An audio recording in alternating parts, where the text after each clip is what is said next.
कार्यक्रम को प्रारंभ करते हुए सर्वप्रथम हम यहाँ आगंतुक जितने भी सदस्य हैं उनकी उपस्थिति में हमारे जो आज के अतिथि हैं उनका हम स्वागत करते हैं। यह कार्यक्रम प्रारंभ हो औपचारिक रूप से उससे पूर्व हम एक सामान्य परिचय यहाँ पर देना आवश्यक समझते हैं इस कार्यक्रम का, ताकि वह सुव्यवस्थित रूप से कार्यक्रम आगे चले आज का, ताकि हमारे अतिथि जो हैं वह पूर्ण रूप से परिचित हो जाएं जो कि ये कार्यक्रम क्या है, किस तरह से, क्यों ये रखा गया। आज से लगभग 3 वर्ष पूरा हो चुका है इसका।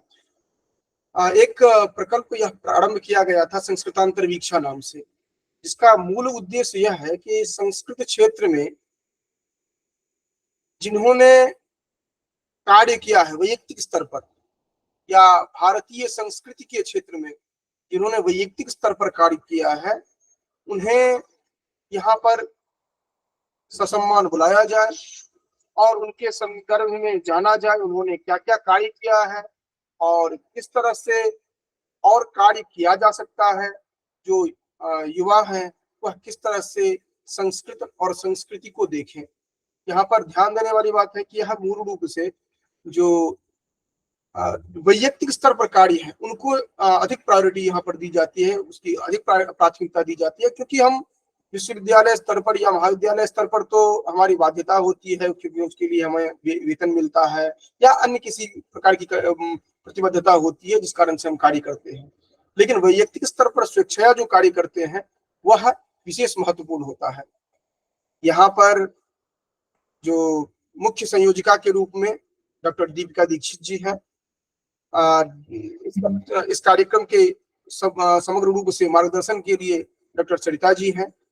इसके साथ ही साथ अलग अलग राज्यों से यहाँ पर संयोजक हैं जो कि भिन्न भिन्न राज्यों से संबद्ध हैं। वो इसलिए रखा गया है ताकि वो अपने राज्यों के जो इस तरह के व्यक्ति हैं उनको यहाँ पर उपस्थापित कर सकें, क्योंकि हर जगह एक व्यक्ति की दृष्टि नहीं हो सकती है और बहुत ही बेहतर तरीके से यह कार्य निरंतर चलता रहा है और अलग अलग देश के विदेश के अलग अलग आचार्यों को, सामान्य संस्कृत प्रेमी को यहाँ पर लाया गया और हम लोग बहुत कुछ सीखने का, समझने का संस्कृत क्षेत्र में क्या क्या हो रहा है उसका अवसर हमें मिला है।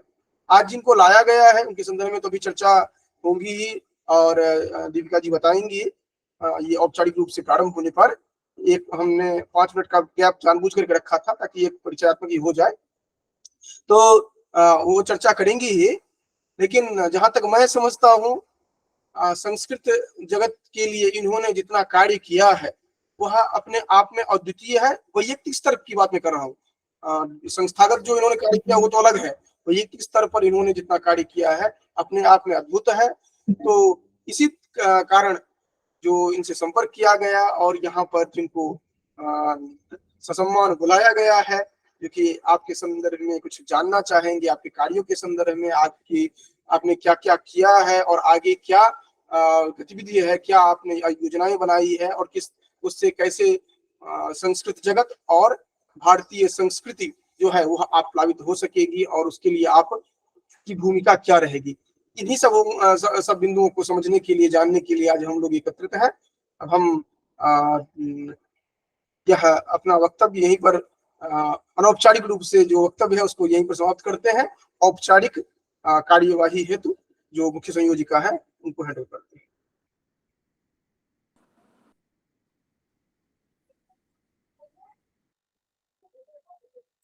वक्रतुंड महाकाय सूर्यकोटि समप्रभं निर्विघ्नं कुरु मे देव सर्वकार्येषु सर्वदा।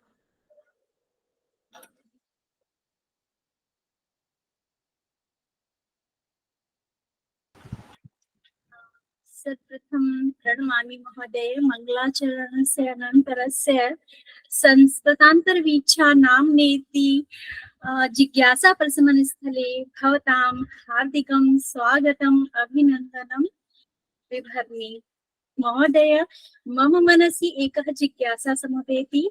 जिज्ञासा एवमेव अस्ति, स्वकीय अकादमिक यात्रा विवरण पुरस्सरं व्यक्तिगरूपे संस्कृतं प्रति यत् योगदानम् अस्ति तस्मिन् विषये संक्षिप्त रूपे दिग्दर्शनं कुर्वन्तु।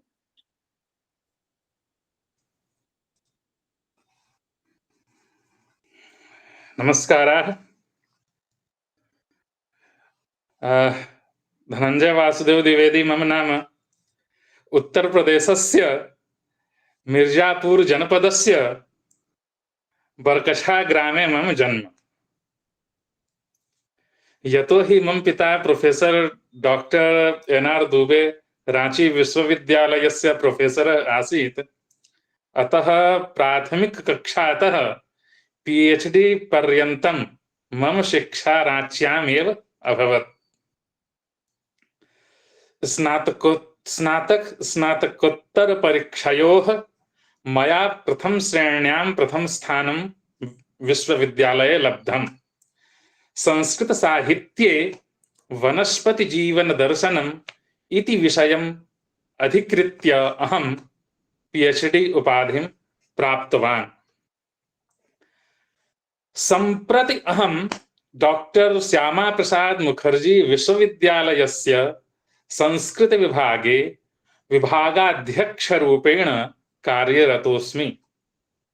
विश्वविद्यालयोऽयं पुरा रांची कॉलेज नाम्ना प्रसिद्धः आसीत्, यत्र 8उत्तर-2000 ख्रीष्टाब्दे मम नियुक्तिः जाता। एतत् पूर्वम् अहं हिंदुस्तान टाइम्स इत्याख्ये राष्ट्रीये आंग्ल समाचार पत्रे संवाददातृरूपेण कार्यरतः आसम्। 14-2000 ख्रीष्टाब्दे भारतस्य महामहिम राष्ट्रपति महोदयैः मह्यं महर्षि बादरायण व्यास सम्मानः प्रदत्तः। उत्कृष्ट शोध लेखनार्थम् अखिल भारतीय प्राच्य विद्या सम्मेलनस्य विविधेषु अधिवेशनेषु अहं पुरस्कृतोऽस्मि। प्रतियोगिता दर्पण नाम्ना राष्ट्रीय प्रतियोगिता पत्रिका द्वारा आयोजितासु विविधासु निबंध वाद विवाद लेखन प्रतियोगितासु अहं प्रथम स्थानं प्राप्तवान्। दिल्ली संस्कृत अकादम्या आयोजितासु मौलिक कथा लेखन प्रतियोगितासु अपि अहं पुरस्कारद्वयं प्राप्तवान्। मया अद्यावधि 4 पुस्तकानि विरचितानि।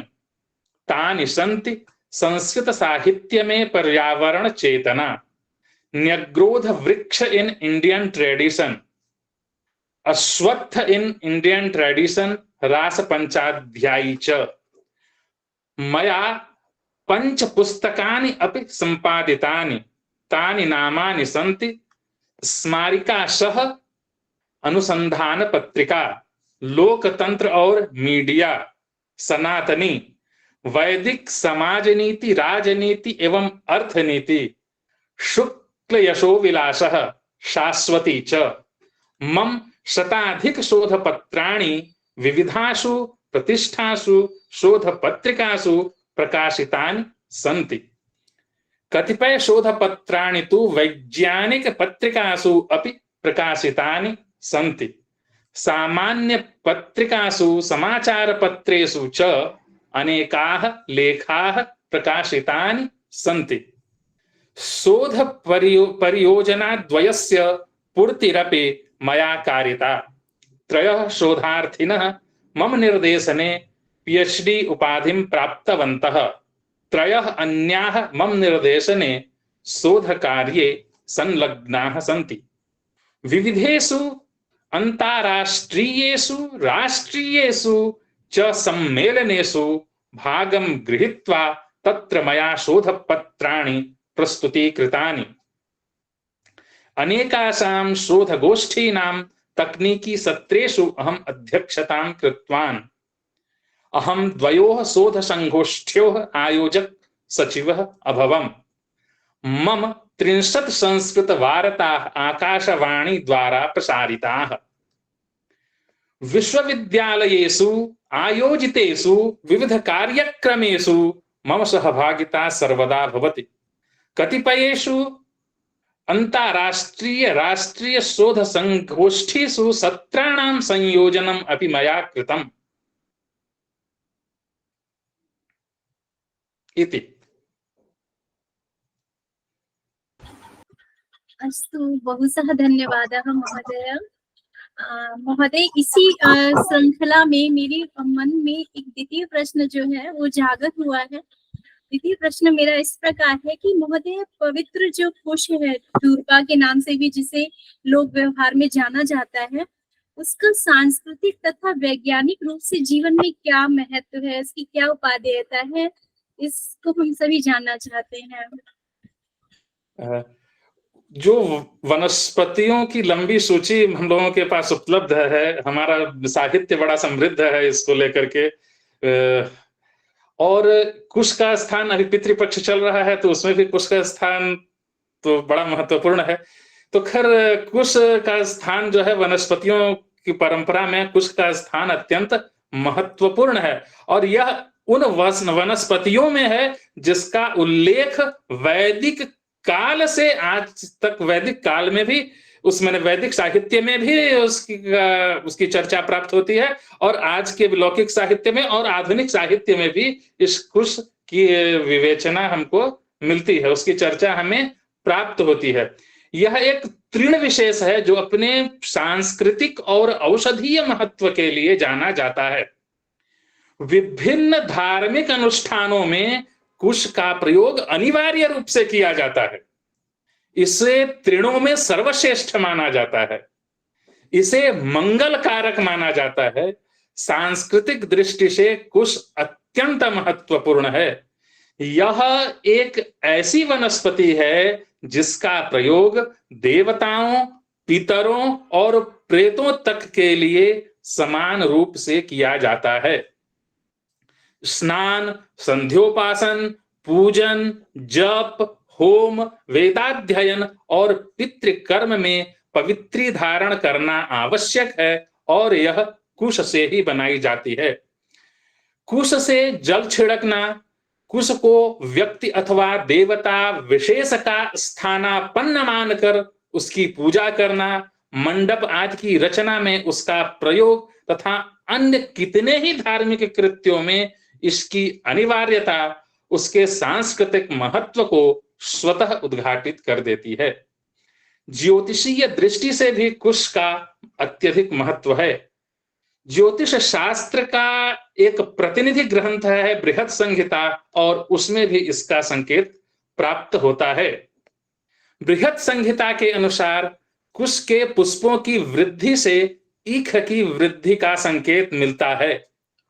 उपनयन योग्य ब्राह्मण शिष्य को उपनयन के लिए वैद्य प्रशस्त तिथि, करण, मुहूर्त, नक्षत्र में तथा प्रशस्त दिशा में पवित्र स्थान में गोमय से लेप कर कुश बिछा देनी चाहिए।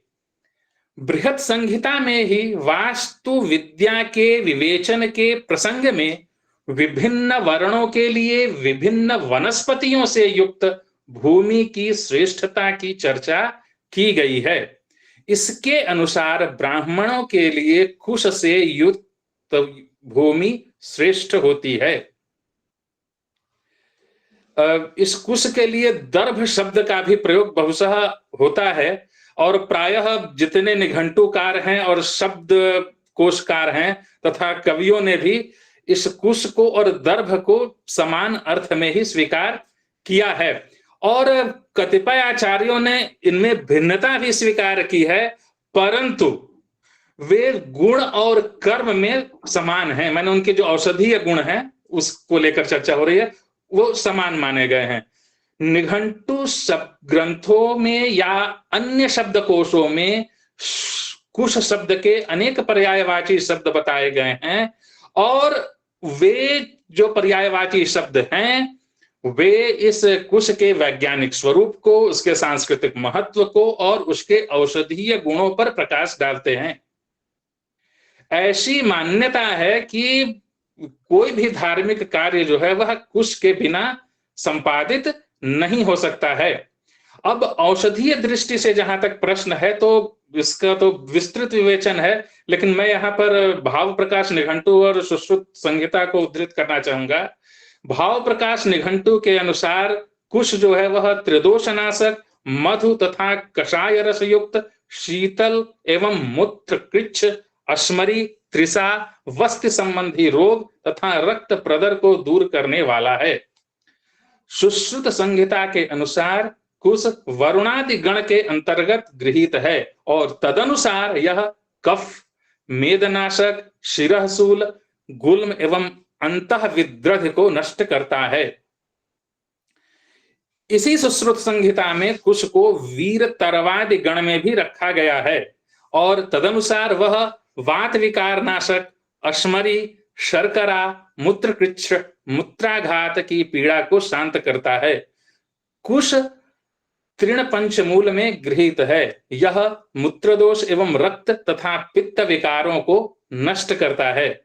तो औषधीय गुणों से यह परिपूर्ण है, लेकिन एक बात ध्यान देने की, हमें मैंने जिसकी चर्चा कर ली गई तो हम उसका किसी न किसी रूप में तत्काल सेवन कर दें, ऐसा बात नहीं है। जो इसके विशेष जानकार हैं, जो इसमें सिद्धहस्त हैं, उनसे परामर्श लेकर के ही हमको औषधि के रूप में उसका प्रयोग करना चाहिए, क्योंकि औषधि में मात्रा का बहुत अधिक महत्व होता है।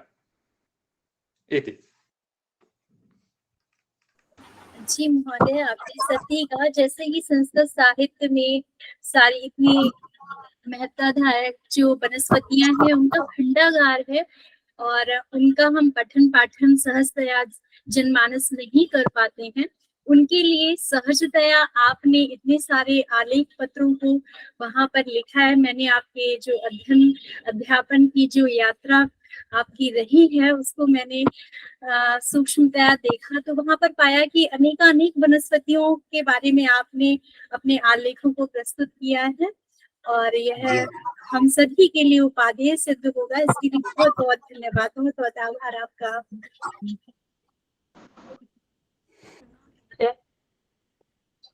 महोदय, एक प्रश्न है मेरा। संस्कृत भाषा अध्ययन में आपकी रुचि बाल्यकाल से ही है। आपके विचार से भारत निर्माणार्थ संस्कृत भाषा समाज के विकास में क्या योगदान दे सकती है?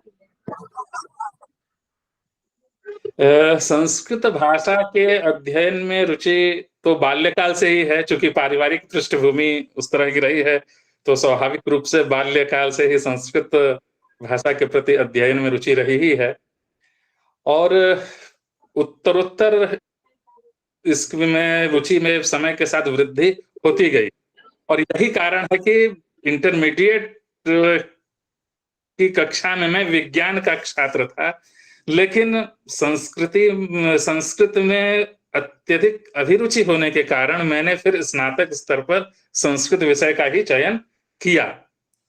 अब संस्कृत भाषा जो है वह समाज के बहुपक्षीय विकास में अपना महत्वपूर्ण योगदान करती आई है और भविष्य में भी करती रहेगी। चाहे सांस्कृतिक विकास हो, चाहे चारित्रिक विकास, संस्कृत का महत्व किसी से छुपा नहीं है। वैज्ञानिक तत्वों के अन्वेषण में भी संस्कृत का योगदान उल्लेखनीय है। आज के समय में जब परिवार नाम की संस्था पर सर्वाधिक आघात हो रहा है, संस्कृत का अध्ययन अत्यंत प्रासंगिक होगा। संस्कृत भाषा का अध्ययन अर्थार्जन के अनेक द्वार भी खोलता है। राज धर्म का सम्यक ज्ञान प्राप्त करने के लिए भी संस्कृत के ग्रंथों का अध्ययन आवश्यक है। इति। जी महोदय। महोदय, एक प्रश्न मेरा और है। संस्कृत साहित्य में निहित वनस्पतियों का औषधीय महत्व क्या है, ये मैं जानना चाहती बड़ा अच्छा प्रश्न है। एक संस्कृत में हम लोग श्लोक सुनते रहे हैं बाल्यकाल से ही, और अब हम लोग सुनाते भी हैं अपने विद्यार्थियों को कि अमंतरम अक्षरम नास्ति, नास्ति मूलम अनौषधम, अयोग्यः पुरुषो नास्ति, योजकस्तत्र दुर्लभः, योजकस्तत्र सुदुर्लभः। अर्थात बिना मंत्र शक्ति के कोई अक्षर नहीं, बिना औषधीय गुण के कोई पौधा नहीं, बिना गुण के कोई व्यक्ति नहीं, परंतु ऐसे व्यक्ति दुर्लभ हैं जो हर वस्तु में गुणों को देख उन्हें उपयोग में ला सकें। वस्तुतः सभी वनस्पतियों का अपना अपना औषधीय गुण है। हम जैसे किसी किसी वनस्पतियों को कहते हैं कि नहीं ये जहर है, इसका सेवन नहीं करना चाहिए, लेकिन जब विष की चिकित्सा करनी होगी तो फिर वही वनस्पति हमारे काम की हो जाएगी। तो सभी वनस्पतियों का अपना अपना औषधीय गुण है, और इन गुणों को जानने और समझने के लिए आयुर्वेदिक ग्रंथों का अध्ययन अपेक्षित है। इसके अतिरिक्त अथर्ववेद में भी औषधीय वनस्पतियों से संबंधित, उसके गुणों से संबंधित चर्चा प्राप्त होती है। अग्नि पुराण में भी औषधीय गुणों की चर्चा प्राप्त होती है वनस्पतियों की, वह उसका भी अध्ययन किया जाना चाहिए। गरुड़ पुराण में भी वनस्पतियों के औषधीय गुणों की चर्चा प्राप्त होती है। तो मैंने वेदों में भी, पुराणों में भी, और आयुर्वेद के जो ग्रंथ हैं, सुश्रुत संहिता, चरक संहिता, अष्टांग हृदय या निघंटु ग्रंथ जितने हैं, उन सब में वनस्पतियों के औषधीय गुणों की चर्चा प्राप्त होती है। जी महोदय, बहुत ही अच्छा इसका उत्तर आपका है, हम लोगों को बहुत कुछ सीखने को। धन्यवाद महोदय। महोदय, जिज्ञासाएं जो है, एक जिज्ञासा तत्पश्चात शमन, फिर द्वितीय जिज्ञासा, फिर शमन, और फिर इस प्रकार से जिज्ञासाएं जो है वो निरंतर उजागर होती रहती हैं, और वही मुझे प्रेरित कर रही है कुछ और पूछने के लिए भी। महोदय, मैं जानना चाहती हूँ कि आपके द्वारा जो यूजीसी द्वारा प्रायोजित जो 88 ओरिएंटेशन प्रोग्राम में आप कोर्स कोऑर्डिनेटर रह चुके हैं, क्या यूजीसी के द्वारा ज्ञानवर्धन पाठ्य विषय वस्तु निर्धारण में भविष्योन्मुखी स्वविकास के साथ ही साथ स्वरोजगार को भी केंद्र में वहां पर रखा जाता है? पाठ्यक्रम में बिंदुओं को वहां पर ध्यान में या केंद्र में रखा जाता है? कृपया हम सभी के साथ साझा कीजिए।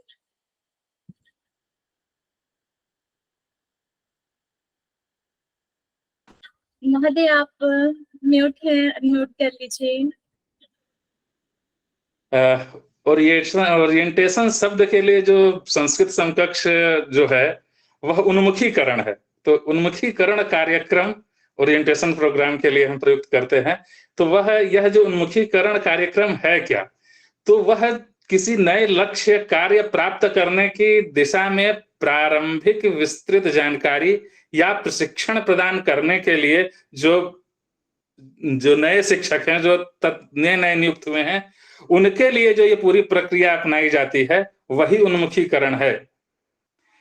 तो इस तरह के जो कार्यक्रम जो आयोजित होते हैं उनकी अपनी सीमाएं हैं। तो इसमें स्वरोजगार के संबंध में चर्चा अपेक्षित नहीं रहती है। हाँ, जो भविष्योन्मुखी विकास के लिए तरह तरह की बातें इसमें की जाती हैं, और उस दृष्टि से इसकी उपादेयता है। स्वरोजगार की चर्चा अभी तक तो मैंने इसमें होते हुए नहीं देखी है। जी महोदय, बहुत बहुत धन्यवाद। और इसी क्रम में महोदय, मदीया जिज्ञासा एवं अस्ति द्वितीय रूपेण वनस्पति विज्ञाने संस्कृत छात्राणां कृते के रोजगारस्य अवसराः उपलभ्यन्ते? इदानीं यदा अशेष विश्वे निरापदम औषधम अन्विष्यमाणं वर्तते, तदा वनस्पति विज्ञान दक्षाः संस्कृत छात्राः आयुर्वेदीय औषधीय निर्माणे सिद्धाः भविष्यन्ति। मया पूर्वमेव उक्तं यत् नास्ति मूलम् अनौषधम्, अर्थात कोऽपि वनस्पतिः नास्ति यस्य औषधीय मूल्यं नास्ति। आवश्यकता अस्ति तेषां वनस्पतीनां औषधीय मूल्य ज्ञातॄणां ज्योतिषीय कार्येषु कर्मकांड विधिषु अपि वनस्पतीयानां महन् महत्त्वं वर्तते। अतएव वनस्पति विज्ञानिनः संस्कृतज्ञाः एतेषु सर्वेषु क्षेत्रेषु अनिवार्य रूपेण वृत्तिकाः लप्स्यन्ते। बहुत धन्यवाद महोदय।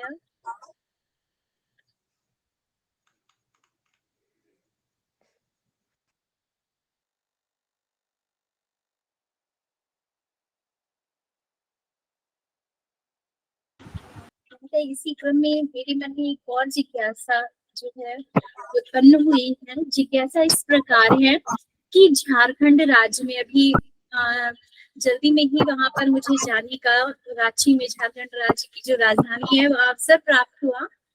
तो वहां पर भी ये मन में एक प्रश्न रहा, और आप भी झारखंड से हैं तो लगा कि इसका शमन हो जाएगा।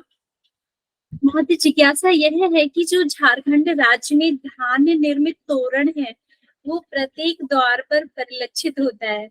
सांस्कृतिक और पर्यावरणीय दृष्टि से इसकी बाध्यता क्या है, ये हम सभी जानना चाहते हैं।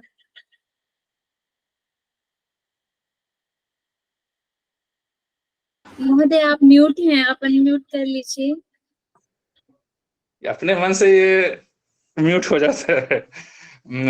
तो जो झारखंड की संस्कृति या अन्यत्र भी, झारखंड में विशेष रूप से है, अन्यत्र भी नहीं है ऐसी बात नहीं है, अन्यत्र भी है। चूंकि अब उत्तर प्रदेश भी तो बराबर आना जाना मेरा होता ही है, विशेष रूप से वहां तो निरंतर आना जाना होता है, तो वहां भी है, लेकिन यहाँ कुछ विशेष उस तरह की चीजें दिखाई देती हैं। तो झारखंड की संस्कृति में जल, जंगल और जमीन का अत्यधिक महत्व है। तो जो झारखंड के मूलवासी अपनी समस्त आवश्यकताओं की पूर्ति के लिए वनोपज पर ही आश्रित होते हैं। आधुनिक परिवेश में किंचित परिवर्तन अवश्य आया है, परंतु जल, जंगल और जमीन से उनका संबंध अभी भी उतना ही गहरा है। वैसे भी धान्य शब्द धन से बना है, अतः समृद्धि का प्रतीक है।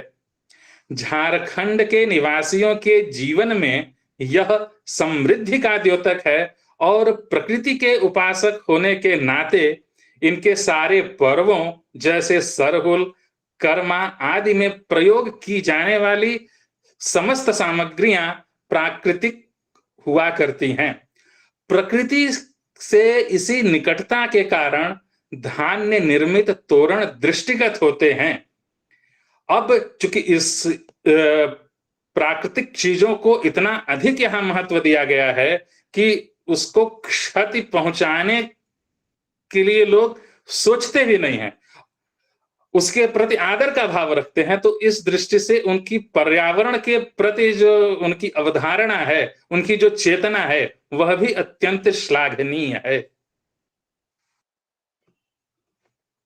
जी महोदय, आपने सत्य कहा कि तोरण का प्रचलन यहाँ मतलब लगभग भारत के हर राज्य में देखने को मिलता है।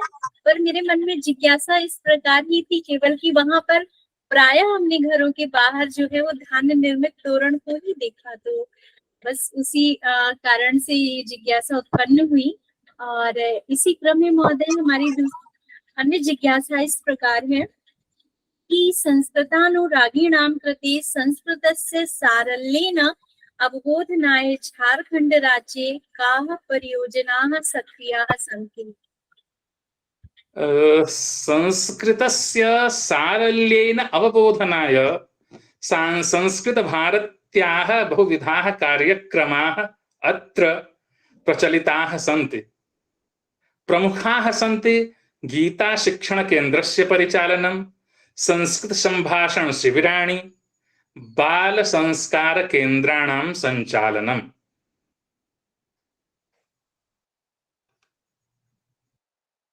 अस्तु महोदय, और इसी क्रम में एक प्रश्न, अंतिम प्रश्न मेरा है यहाँ पर कि संस्कृत और संस्कृति और समाज को समर्पित ये जो संस्कृतांतरिक्षा कार्यक्रम है, इस मंच के निमित्त आप व्यक्तिगत रूप से वैविध्य ज्ञान से मंडित किन विद्वान का नाम आप अग्रिम श्रृंखला के लिए प्रस्तावित करना चाहेंगे?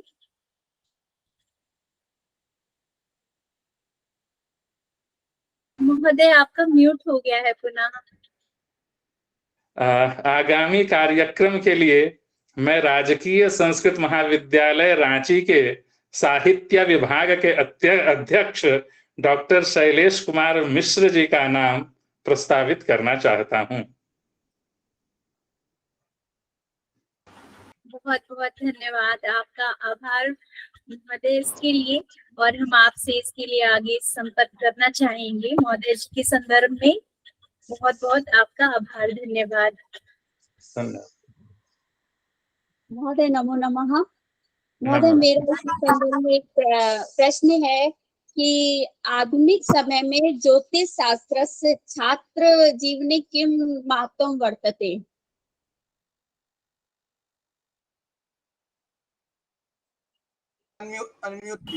महोदय आप पुनः म्यूट हो गए हैं। छात्र जीवने ज्योतिष शास्त्रस्य महत्वम् अत्यधिकं वर्तते। वस्तुतः तदंगेषु ज्योतिषस्य महत्वम् अत्यधिकम्। शास्त्रेऽस्मिन् सौरमण्डलस्य स्वरूपं रहस्यं च, खगोलस्य स्वरूपं, पृथिव्याः आकारः, चन्द्रस्य परिकल्पना, ग्रह विषयक सिद्धान्ताः, वेधशाला यन्त्राणि, नक्षत्रमण्डलानि, आकाशगंगादयश्च विविच्यन्ते। ज्योतिर्विज्ञाने ऋतुविज्ञानं, वास्तुविज्ञानं, दृक्विज्ञानं, जातक फल कथनं, कृषि विज्ञानं, व्यक्ताव्यक्त गणित विद्या, वृक्षायुर्वेदः, ग्रह चिकित्सा, भूकंपः, उत्पातः, खगोल भूगोल दृगगोल विज्ञानी, रत्न विज्ञान बहुविध विषयाः विद्यन्ते। साम्प्रतं तथ्यमिदं प्रायः सर्वैः एव ज्ञायते यत् सौरमण्डले अनेके ग्रहाः, नक्षत्राणि, तारामण्डलम्, आकाशगंगा, पृथिवी, जलम, वायुः, आकाशादि तत्वानि विद्यन्ते। सर्वेषु एतेषु तत्त्वेषु घर्षणम् आकर्षणं च सततं चलति। एतत् फलस्वरूपं नानाविधाः विस्फोटाः काले काले जायन्ते। एतेषां सुस्पष्ट प्रभावाः मनुष्याणां, जीवजन्तूनां, वनस्पतीनां, पर्यावरणस्य चोपरि परिलक्ष्यन्ते। ज्योतिषशास्त्रं सर्वेषाम् एतेषां सूक्ष्माध्ययनं विधाय मानवजीवनं सुखमयम् अनामयं च कर्तुम् इच्छति। वस्तुतः ज्योतिषशास्त्रेषु प्रतिपादितानां सिद्धान्तानां समन्वयः यदि आधुनिक विज्ञानेन सह भविता तर्हि सर्वो लोकः सानन्दः जीविता। भारतीय संस्कृतौ विविध यज्ञानाम् अनुष्ठानं कल्याणकामिनां कृते परमावश्यकं विद्यते।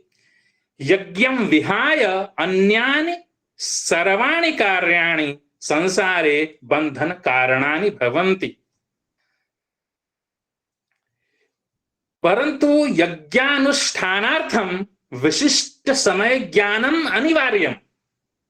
यज्ञस्य साफल्यार्थम् इदं परमावश्यकम् आस्ते यत् तस्य समारंभः समाप्तिश्च अनुकूल ग्रह ज्ञानानुसारं भवेत्। यज्ञ विशेषाणां कृते समय निर्धारणं नितान्तं प्रयोजनीयम् अस्ति। कालञ्च पृथक् पृथक् नक्षत्रैः सूर्य चन्द्रमसोः स्थित्यामयतमस्ति। यज्ञाः कालाधीनाः सन्ति इति स्पष्टम्। मानव जीवने उत छात्र जीवने ज्योतिर्विज्ञानस्य आधुनिक संदर्भे बहवः अपेक्षाः सन्ति। वस्तुतः अस्य विज्ञानस्य सार्वदेशिकं, सार्वकालिकं, सार्वजनीनं च महत्त्वं वरीवर्ति। व्युत्पन्नो ज्योतिषी अस्माकम् आप्त मार्गदर्शको भवति। सिद्धदैवज्ञस्य भविष्यवाणी कदापि अन्यथा न भवति। अस्मिन् प्रसंगे इदं तु स्मरणीयमेव यत् जीवने साफल्यार्थं भाग्य पुरुषार्थयोः द्वयोः आवश्यकता भवति। एकेन चक्रेण यथा रथो न चलति तथैव केवलं भाग्येन अथवा केवलं पौरुषेण जीवनं न चलति। माघ साधु कथयते नालंबते दैष्टिक्तां न निषीदति पौरुषे शब्दार्थौ शतकविरिव द्वयं विद्वान् अपेक्षते। अत्रापि ज्योतिष शास्त्रस्य महती अपेक्षा वर्तते। शास्त्रमिदं स्फुटं निर्दिशते यत् कदा अस्माकं भाग्योदयः भविता कस्मिन् काले पुरुषार्थस्य आवश्यकता वर्तते, केन उपायेन कार्यं सिद्धिः भविष्यति, कस्मिन् समये चास्माभिः अतीव सावधानेन भवितव्यं, ग्रह शांति कथं भवेत्, कथं भवति, शुभ मुहूर्तः कदा भवति इति। ज्योतिषी कस्यापि जनस्य जन्म पत्रिकां निर्माय तद् अध्ययनं कृत्वा जीवनस्य सर्वविध घटनानां विश्लेषणं विदधाति। रोगग्रस्तानां जनानां कृते ज्योतिषशास्त्रम् उपकारी शास्त्रं वर्तते। ज्योतिषशास्त्रे रोगहेतुः, रोगचिन्तनं तथा रोगनिवारणस्य विशदं वर्णनं प्राप्यते। ज्योतिषशास्त्रेषु उल्लिखितेषु विविधान् सिद्धान्तान् अनुसृत्य रोगार्तानां विविध व्याधि प्रपीडितानां च चिकित्सा सुविधा पूर्वकम् अल्प समये अल्प व्ययेन अल्प श्रमेण च भवितुम् अर्हति। ग्रह योगस्य बलाबलं विचार्य यत् चिकित्सा भवेत् तत्तु सा नूनं कल्याणकारिणी भवेत्। रोगग्रस्तः व्यक्तिः केन रोगेण ग्रस्तः अस्ति अस्यापि विवेचनं ज्योतिष ग्रंथेषु प्राप्यते। भारतीय अर्थव्यवस्था वृष्टेः उपरि आश्रिता वर्तते। वृष्टिः कदा भविष्यति, वृष्टेः मात्रा किं भविष्यति इत्येवं विधाः प्रश्नाः कृषकजनानां, सामान्यजनानां कृते च अतीव महत्वपूर्णाः सन्ति। ज्योतिषशास्त्रे ग्रहाणां, नक्षत्राणां च दशाम् आकल्य वृष्टिविषयकाः नानाविधाः सिद्धान्ताः निरूपिताः सन्ति। एते सिद्धान्ताः साम्प्रतिके काले प्रासंगिकाः वर्तन्ते। वस्तुतः ज्योतिषशास्त्रस्य भूयिष्ठा प्रासंगिकता वर्तते एव इति। बहुत बहुत धन्यवाद महोदय। महोदय, इसी संदर्भ में मेरा दूसरा एक प्रश्न ये है कि संस्कृत क्षेत्र से संबंधित ऐसा कोई विचार या प्रकल्प है जो रोजगार की ओर उन्मुख कर सके वर्तमान में?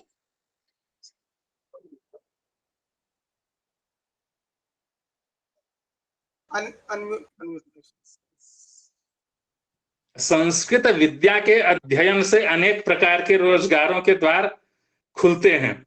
जिन रोजगारों के लिए स्नातक या स्नातकोत्तर उपाधि अपेक्षित है, उन सारे रोजगारों के लिए संस्कृत के छात्र योग्य हैं, इसमें कोई संदेह नहीं है।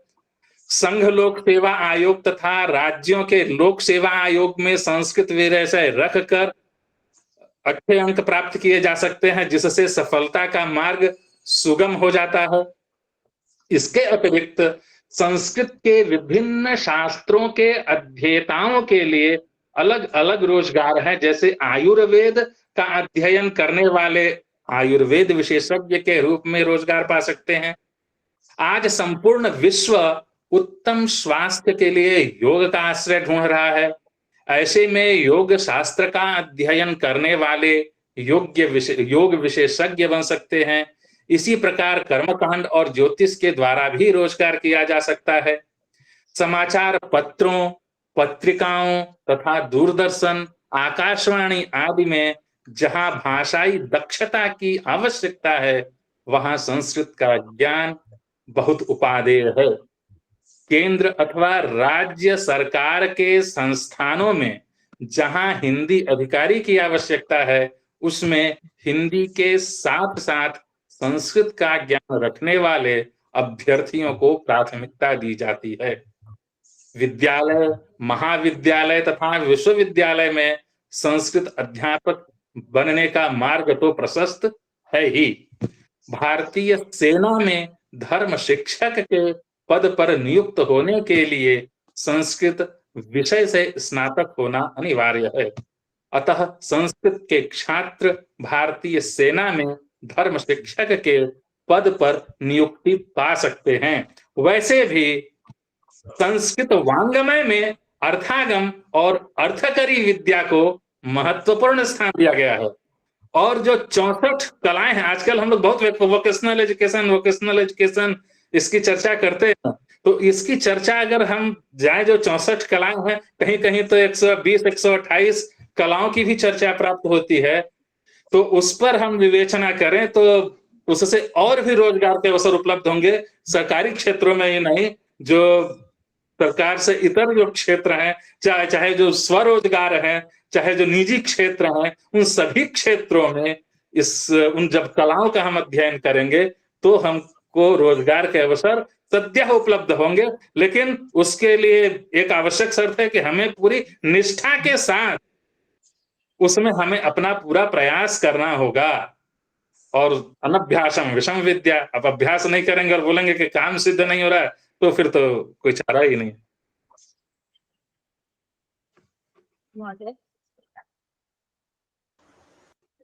बहुशः धन्यवादाः।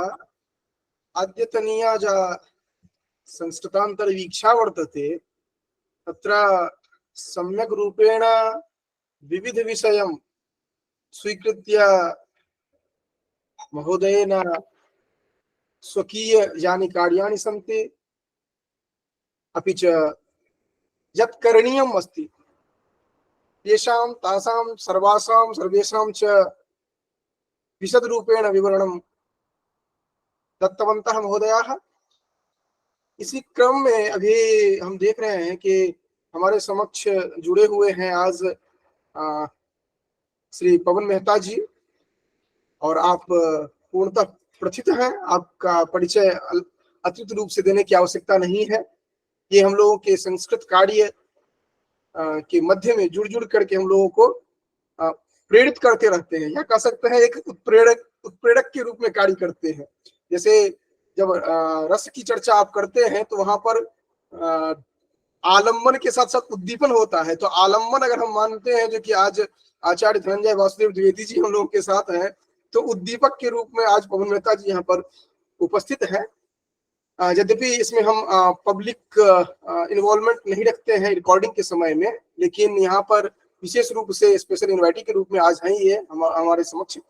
इनका यह प्रश्न है, हालांकि हमने कहा था इनको जो साक्षात प्रश्न पूछे तो बेहतर रहेगा, लेकिन इन्होंने 2 प्रश्न रखा है।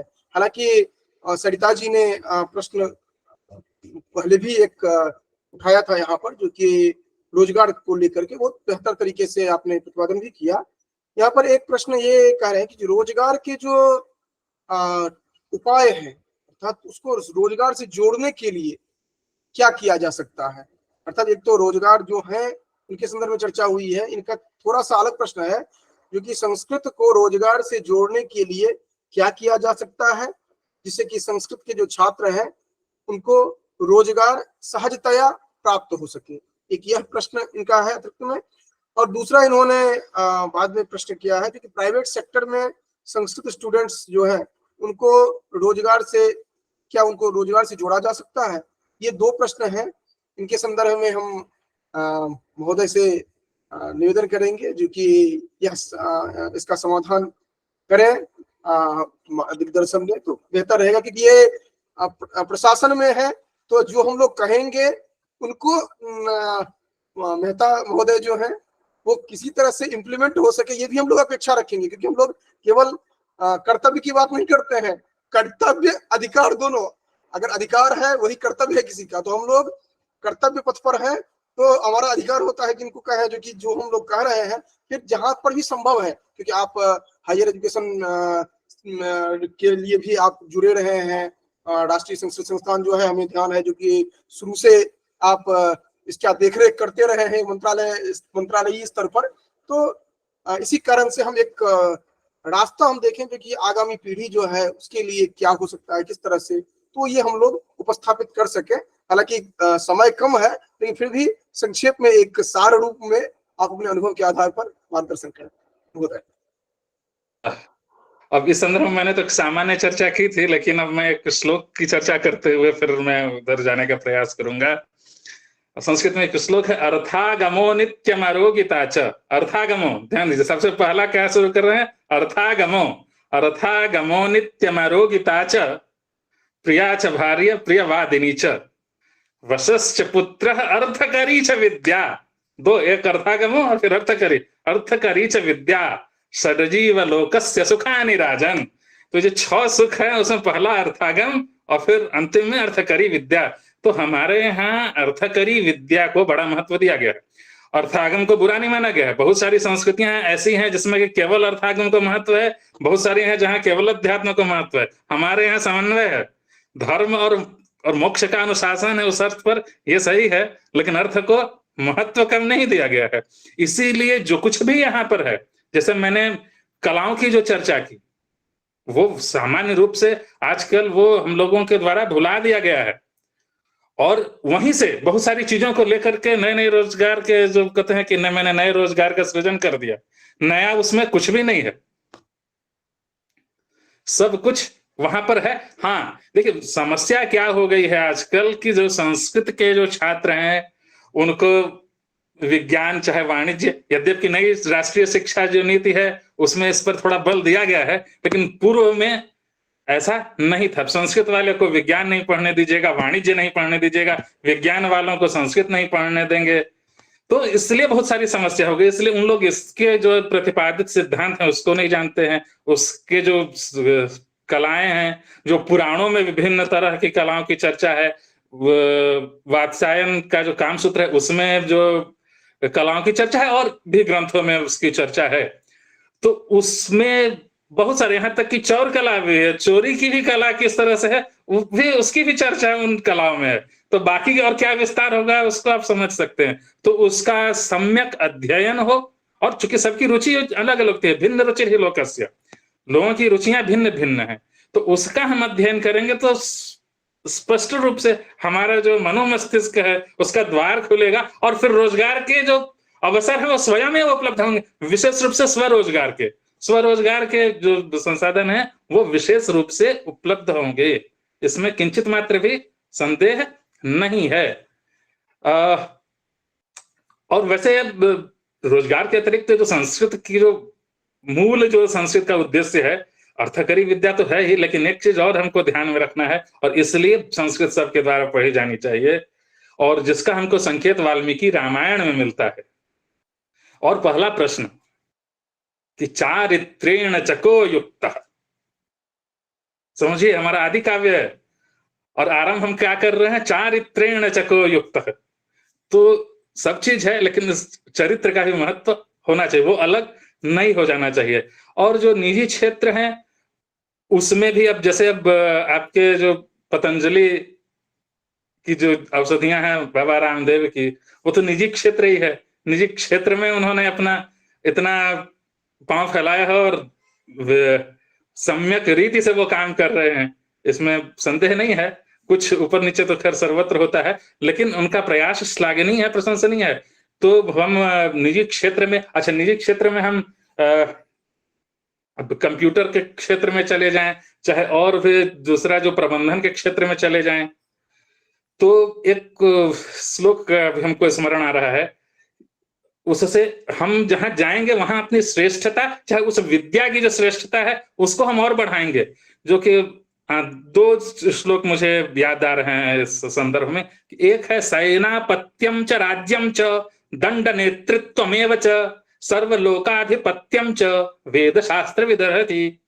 एक है ये है, और एक सर विलियम जोन्स के पास लोग गए थे इसी संस्कृत में कुछ संकट की स्थिति को लेकर के, तो उन्होंने ये कहा था कि यावत गंगा च गोदा च तावदेव हि संस्कृतम सर्वदैव समुन्नता येन वैदेशिका वयम्। यावत, अब इसके आरंभ का जो श्लोक है, यावत भारत वर्षम स्यात् यावत विंध्य हिमाचलौ यावत गंगा च गोदा च तावदेव हि संस्कृतम इति। बहुत सार संक्षेप में, सारगर्भित रूप में आपने दिग्दर्शन किया, क्योंकि संस्कृत का जो अध्ययन है उसका मूल उद्देश्य जो है वह, और वर्तमान कालिक जो उद्देश्य है, उन दोनों का ही समन्वय यहाँ पर महोदय ने बताने का प्रयास किया।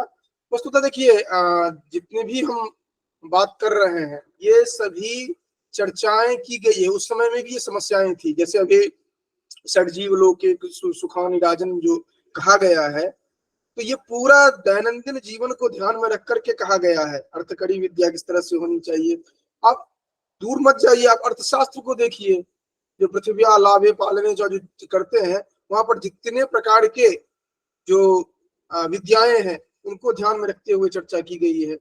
जहां तक आप आते हैं प्राइवेट सेक्टर की बात करते हैं, तो प्राइवेट सेक्टर में आप आज देखिए, क्योंकि अगर आप वर्तमान कालिक जो परिस्थिति है उसमें IKS और संगणकीय क्षेत्र जो है, या ज्योतिष, जितने भी अप्लाइड पार्ट है संस्कृत के, वो अगर आप देख लें तो ये स्पष्ट हो जाता है जो कि उतने लोग नहीं है। आज ही एक चर्चा हो रही थी अनौपचारिक रूप से, जो कि एक वेबसाइट तैयार होना है किसी सेंट्रल लेवल के इंस्टीट्यूशन का, और उनके लिए उनको वेबसाइट डिजाइनर नहीं मिल रहा है। तो आपको प्रश्न, आपके मन में प्रश्न आएगा, क्या डिजाइनर की कमी हो गई है क्या भारतवर्ष में? नहीं, डिजाइनर है, लेकिन वहां पर दिक्कत ये है कि जो संस्कृत कंटेंट है उसको लेकर के जो डिजाइन करेगा, क्योंकि डिजाइनर जो है संस्कृत नहीं जानते हैं, जो संस्कृत जानते हैं वो डिजाइनिंग नहीं जानते हैं।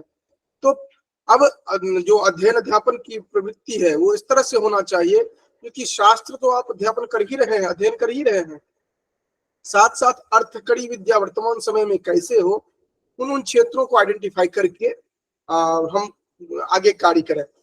बहुत अच्छा इन्होंने प्रश्न उठाया है, और यहाँ पर मुख्य संयोजिका है, उनको हम कहेंगे जो कि ये टॉपिक नोट कर लेने के लिए, इस पर हम आगे विस्तृत चर्चा, एक एक्सपर्ट टीम जो है उनको एक बार हम फिर से आमंत्रित करेंगे, जिनमें हम महोदय को, आचार्य धनंजय वासुदेव द्विवेदी महोदय हैं, इनको हम पुनः एक बार इसमें आमंत्रित करेंगे, जो जब उसमें केवल एक्सपर्ट का पैनल डिस्कशन होगा उसमें, और ये टॉपिक लेकर करेंगे, क्योंकि ये इस टॉपिक पर बहुत कुछ मटेरियल भी नहीं मिलता है। और हाँ, ये भी बहुत महत्वपूर्ण आपने कहा कि कौन सा यूनिवर्सिटी है जो कि इंटरडिसिप्लिनरी लेकर के कार्य कर रहा है। कहने के लिए तो बहुत सारे यूनिवर्सिटीज हैं जो इंटरडिसिप्लिनरी लेकर काम कर रहे हैं, लेकिन वस्तुतः वास्तविकता क्या है, क्या क्या हो रहा है, इन सबको लेकर के एक चर्चा का हम तैयार करेंगे। वस्तुतः हमने संस्कृतांतर वीक्षा जो प्रारंभ किया था 15 सितंबर 2020 को, यही उद्देश्य रखा गया था जो कि संस्कृत जगत में कुछ ऐसा हो जो कि क्रिएटिविटी के साथ हो। जो ऐसे व्यक्ति हैं जो कहीं पर पद पर नहीं है, कहीं भी उनका अलग से विशेष योगदान नहीं दिख रहा है, क्योंकि वो वैयक्तिक स्तर पर काम कर रहे हैं, ऐसे व्यक्तियों को लाया जाए। और हमने देखा था जो कि आचार्य धनंजय वासुदेव द्विवेदी जी हैं, इनका जितने भी जानवी पत्रिका में भी इनका बहुत सारा आलेख प्रकाशित हुआ है। आप जाकर के पढ़ेंगे, आप देखेंगे जो कि इन्होंने फोकस करने का केंद्रीय भूत जो विषय वस्तु है उनको इन्होंने उपस्थापित किया है, जो सामान्य रूप से आप अन्य आलेखों में नहीं देखेंगे। और यही सब देख करके यहाँ पर जो ये मुख्य संयोजिका हैं, यहाँ पर मार्गदर्शिका जो है, इन लोगों ने निर्णय लिया कि नहीं, ऐसे व्यक्तित्व को यहाँ पर बुलाया जा सकता है। क्योंकि ये जो संस्कृतांतर वीक्षा है, इसमें यद्यपि निवेदन तो बहुतों का आता है जो कि हम यहाँ पर संयोजक के रूप में कार्य करें। आज भी हमें ध्यान है जो कि एक निवेदन आया था, मुख्य संयोजिका से डिस्कशन हो रहा था, लेकिन फिर ये हुआ जो कि नहीं, उनको 2 महीने का टाइम दिया जाए, उसके बाद उनको इसमें जोड़ा जाए, क्योंकि इसकी गंभीरता को वही समझ सकते हैं जो उस पर कार्य कर रहे हैं। तो इन बातों को लेकर के हमने इसको निरंतर हमने किया है, और बहुत अच्छा लगा आज जितना भी कार्यक्रम हुआ। अब आगे की प्रक्रिया जो है उसके लिए जो प्रतिनियुक्त है उनको हम हैंड ओवर करते हैं।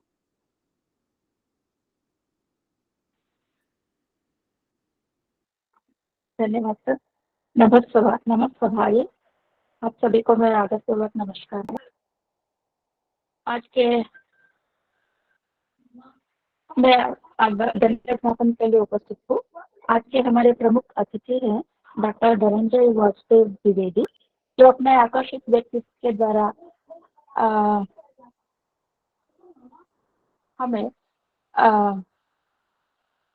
आदरणीय महोदय जी, आपके शब्द से हमें सीख मिली है और प्रेरणा भी मिली है, और आपको संस्था की सभी सदस्यों की तरफ से धन्यवाद समर्पित करती हूँ। और हमारे आज के विशेष आह्वानित हैं पवन मेहता जी, उनको भी हमारे परिवार की तरफ से धन्यवाद देती हूँ। हम सबको प्रेरणा स्रोत और हम सबको एक धागे में और एक माला में भिरोने वाले हैं डॉक्टर विपिन कुमार झा जी, उनको भी हमारी हम सभी आभार है। धन्यवाद महोदय जी। हमारी इस संस्कृतांतर वीक्षा के मार्गदर्शिका है डॉक्टर सरिता श्रीवास्तव जी, और मुख्य संयोजिका है डॉक्टर दीपिका दीक्षित जी। मैं सभी की तरफ से उनको भी अपने धन्यवाद देती हूँ। संस्कृतांतर वीक्षा के विविध अंतों से एकत्रित हुए संयोजक वर्ग है सुश्री सागरिका भट्टाचार्य, श्री पुष्पराज शर्मा जी हैं, श्रीमती शैलजा ठाकुर है, और उन सभी को मैं धन्यवाद देती हूँ। तकनीकी संयोजन के बिना ये कार्यक्रम अधूरा है। तकनीकी संयोजक करने वाले राहुल श्री कुमार को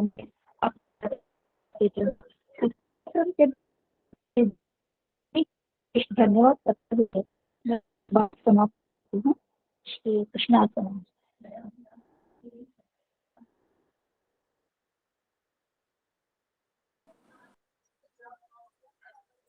सर्वे भवन्तु सुखिनः, सर्वे सन्तु निरामयाः, सर्वे भद्राणि पश्यन्तु, मा कश्चित् दुःखभाग् भवेत्।